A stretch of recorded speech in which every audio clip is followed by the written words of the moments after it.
অভ্যাস থাকে, এটা পূর্বপুরুষ থেকে যেটা আসে সিলসিলা, এটা আমাদের উপরে প্রভাব করে। আমরা অন্যের দোষ ধরতে খুব ভালোবাসি, নিজেরটা দেখি না, অন্যেরটা দেখার জন্য 4 পা আগায় যাই।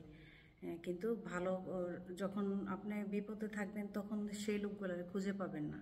যখন আপনার ভালো কোনো অবস্থানে আসবে তখন জানতাম তুই এটা হবি, তোকে দিয়ে এটা করা সম্ভব হবে, কিন্তু তুই যে এই পর্যন্ত বেঁচে রইছ এটা তো কেউ খবর নেয় নাই। তো এর জন্য প্রত্যেককে বলবো যে যার যার জায়গা থেকে যতটুকু সম্ভব লড়াই করে যাবেন।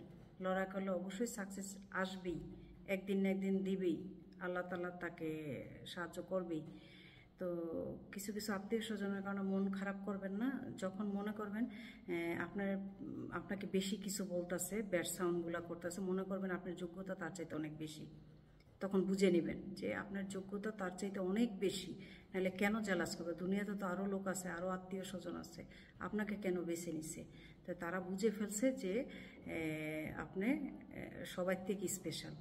এর জন্য আপনাকে সবাই নানান ধরনের কথা বলে আপনাকে আহত করবে। তো এর জন্য কখনো হতাশ হবেন না, আর মনে কষ্টও নিবেন না।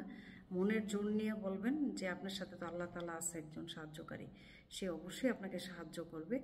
আর সঠিক টাইমে আপনাকে এমনভাবে দেখাবে যে লোকগুলো আপনাকে একসময় ছোট করে কথা বলছে, নানান বাজে কথা বলছে, তখন তারাই আপনার সামনে এসে বলবে জানতাম তোকে দিয়ে এটা হবে, তোরে ছাড়া এটা কোনো প্রকারই সম্ভব না। মানে তখন এসে ভালো সাজবে, তখন খালি তাদের বুঝাইবেন, আপনার প্রকাশ করতে হবে না যে ও কি করছিল।